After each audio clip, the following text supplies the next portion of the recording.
the Hungarian Grand Prix 2026. And it was a race that never really got going. It was a race that didn't really deliver what you'd expect from a Hungarian Grand Prix.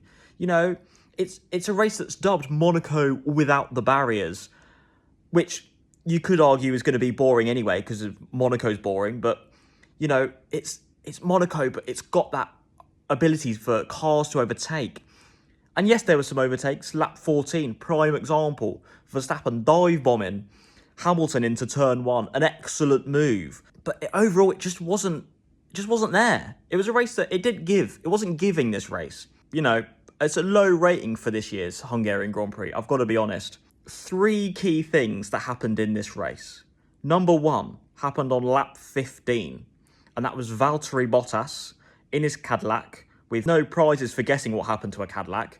His brakes were on fire, so lap 15, we lose Valtteri Bottas. Lap 51, the second key thing happens in this race. Sergio Perez retires from the race with a drive rod / suspension issue on his front left tyre and slowly limps back to the pits and is out of the race.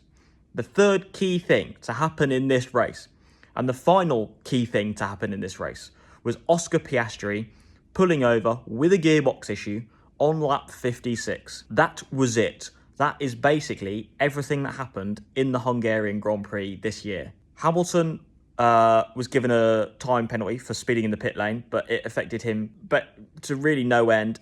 He drops behind Leclerc in the final standings of this race, but it loses him 1 or 2 points, I think, overall.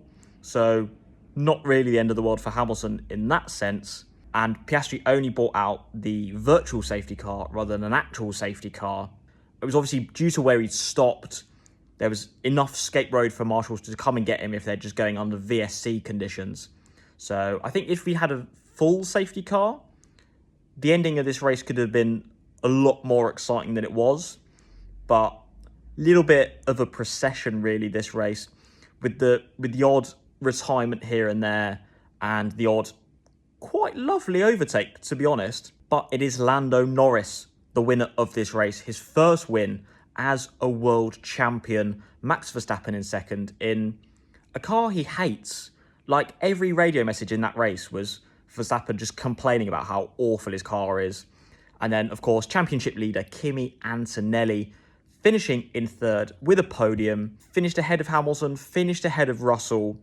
He will be a very happy boy heading into the summer break. You know, parish notice for this race is the bad luck for George Russell continues. He'll be hoping that is something that stays in this race and stays as something before the summer break. Hopefully, for George, when they come back from the summer break, he has much better luck.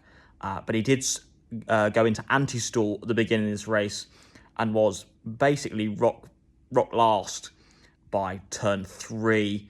So another poor race, or unlucky race, I should say, for George Russell. He did get points in the end. I think he finished 7th, but still not the race he would have wanted. He would have been hoping to fight for a podium and not the tail end of the points. But now F1 heads into a summer break and we come back in, I don't know how many weeks, for the Dutch Grand Prix.